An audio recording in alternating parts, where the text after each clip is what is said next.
Well, the good news is that I'm smoking Esoterica Penzance. And it's the last of the bulb of the 10, by the way. And that I'm standing by my pomegranate tree. And it is going to give a marvelous harvest this year. Already so many buds. The bad news is that I am going to make a polemic against two men that I honor very much. There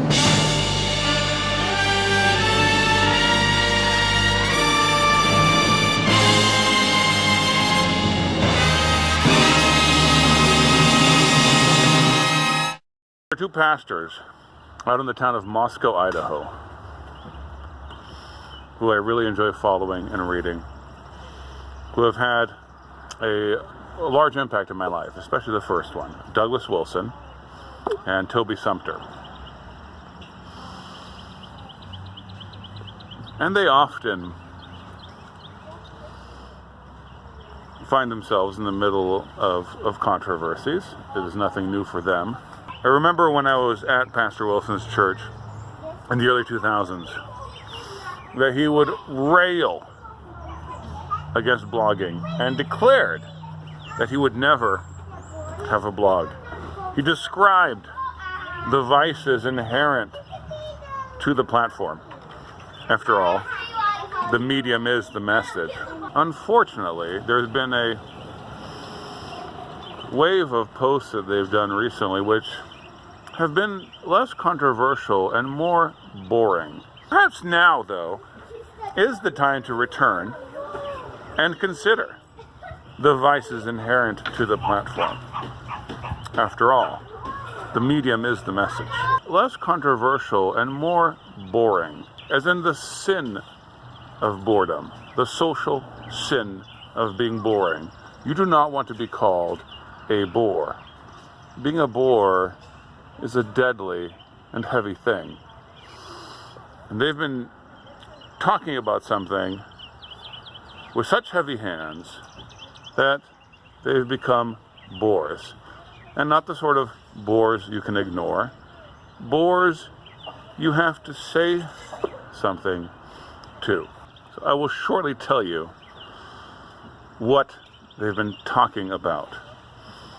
But first I will tell you that in this conversation, they have been tiresome, misguided, misdirected, and presumptuous. And I'm going to talk about all four of those things. If you're wondering what the racket is behind me, well, it's the birds, and it's also the wife and kids working on the garden.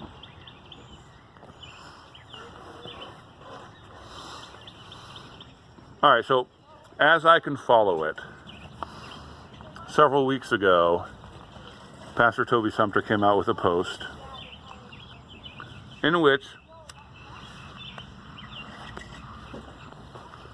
blue hair was used as a fulcrum from which to leverage an argument about motivations, our motivations for doing things. And saying that certain behaviors, like dyeing one's hair, I don't remember exactly the points the article mentioned, but given the various articles that have followed since, etc., I can say getting a tattoo, piercings, are motivated by sin, by insecurity perhaps, by immodesty, by lust, by seeking after oneself, by seeking after the world. As you can imagine, the blue-haired population was offended. I can't believe the blue-haired population means what it means now. It used to mean old people. So, kerfuffles started kerfuffling. Other posts followed. Most recently, Douglas Wilson has put out a post about a Syrian lumberjack beards, whatever. You can picture the hipsters with the Assyrian lumberjack beards. In this post, Pastor Wilson was unequivocal in reminding us that things mean things, and that's true. So you can't just go around flipping people off and telling them that it means the Lord keep you in your heart. It means something. And the extension from that, obviously, is that blue hair means something. Tattoos mean something. Hipster beards, man buns mean something. And there's a lot of truth in everything that these men have written so far. But, as I said, tiresome, misguided, misdirected, presumptuous. So, let's talk about why.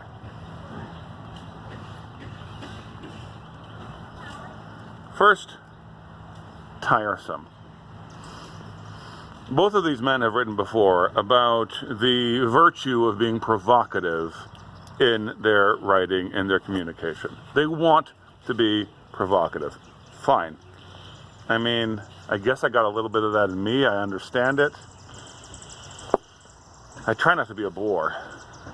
And here's what happens when you're provocative about the same thing over and over again. You're the guy at the bar that no one wants to hang around with. I'm so bored by this. I'm making this video.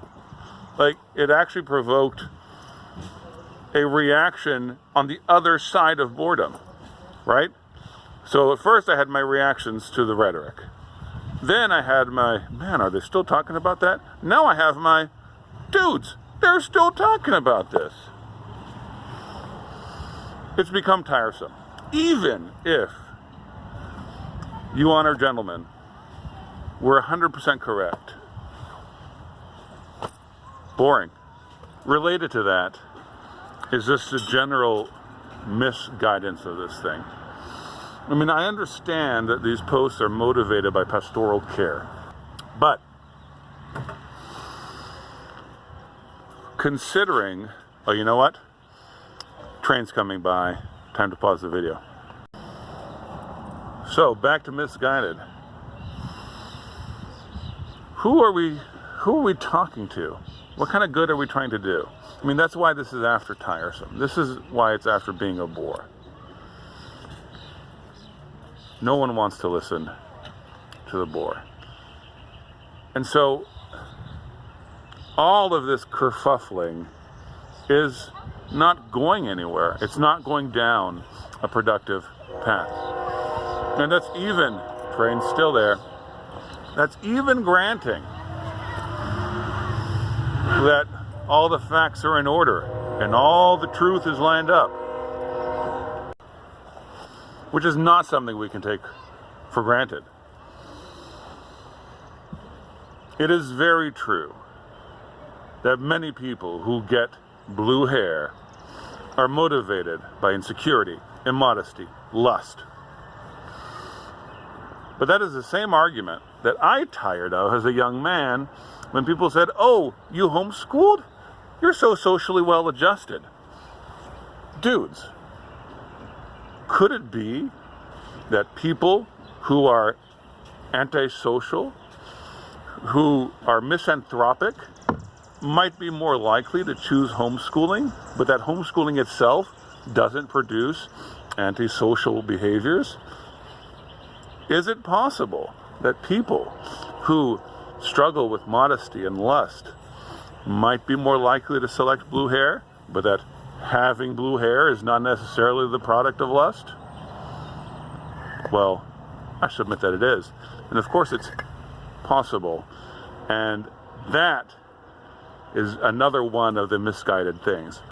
There has been too much harshness, not enough allowance for the possibility that good Christians might disagree. Now, I believe that both Pastor Wilson and Sumpter believe that to be true.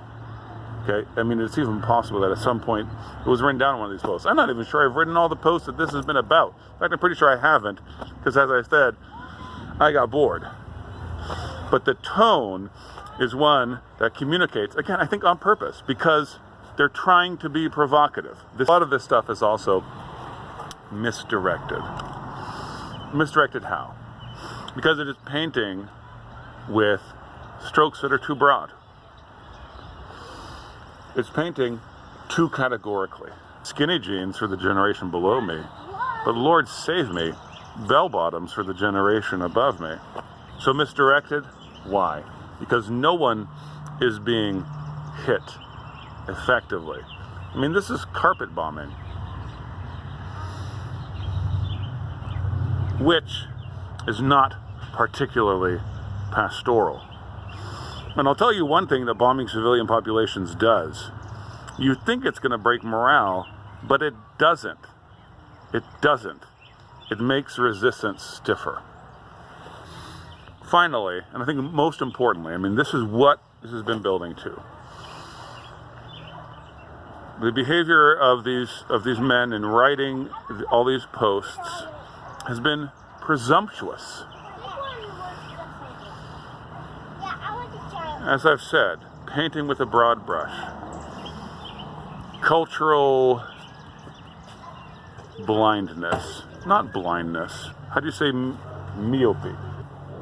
Myopicness.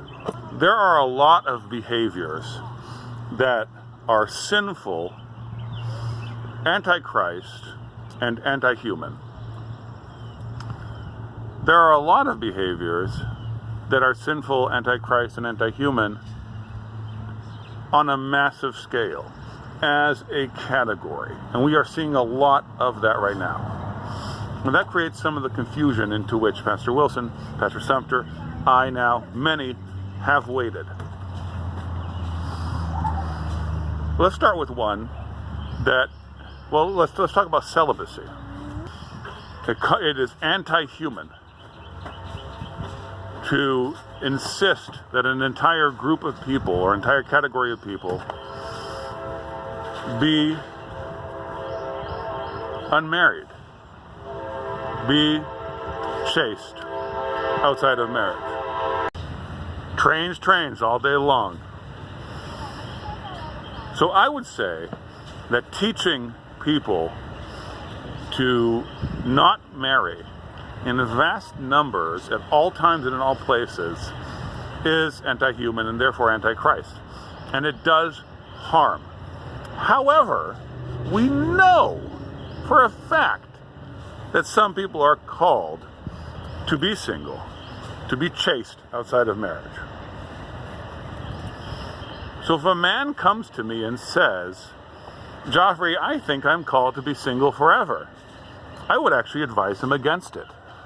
But my speech would be tempered by the fact that I know that it is possible that this man is right. I don't think it's likely, but it's possible.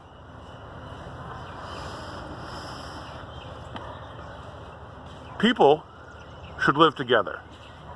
The church is an assembly. It is the great assembly, the holy assembly. We should live together. We should never give up meeting together. But if a man tells me that he intends to go to a mountain, grow hair down to his ankles, and dedicate his life to prayer, I am not going to be the one to tell him that he may not. I might advise against it, but I know that it's between him and God as well, as an expression of devotion, in a way prophetic. Now, if everybody were out there going to mountains and growing hair down to their ankles, we would know there was an issue of sin. But we cannot know with the one man who wants to do this thing that is categorically an issue of sin. Well, where the presumption is most glaring is not in talking about holiness as reflected in devotional tools and prophetic expressions. Here is the most egregious way in which presumption is being shown. Sometimes people like to be sassy. Sometimes people like to be fabulous. Sometimes people want to let the joy in their hearts overflow. Now, I don't think that everything that Pastor Sumpter and Pastor Wilson have been talking about fall into this category. I mean, they are right about so many things. But maybe I want to have an Assyrian lumberjack beard because God gave me a powerful beard and I rejoice in it. And maybe I got the idea because all these hipsters have beards like that. That's okay. Maybe I believe that I can accent the beauty God gave me by piercing a nose or by getting streaks of blue or purple in my hair. Maybe that's just fabulous. Maybe it's not immodest. Maybe it's joyful. The presumption, because there is so much speaking in categories, but the motivations of the individual are known, is pretty hefty. Now, I understand that we ourselves often do not know our own motives, especially when we're young, but at all times and in all seasons. So I understand that pastors are used to cop-outs, right? Like Pastor Wilson's latest post. I don't mean to communicate immodesty with my blue hair, with my fabulous beard. What I mean to communicate is joy. It's fair to retort that with, well, but actually what you're communicating is such and such. The presumption comes in believing that these points have already, that the meaning of these things has already been fully established, and it hasn't. It was run with. And we have not been able to agree that blue hair means such and such. No arguments were made, as far as I can see. Statements were made. So if your statement is blue hair is immodest, and her statement is blue hair is joyful, and it is my belief that the scriptural arguments that either side would bring cannot clinch the issue. We cannot close the deal. Okay? Secretly, I think they're probably right, Pastor Wilson and Pastor Sumpter, about a lot of their blue hair stuff. But it doesn't matter. You've stretched out too far.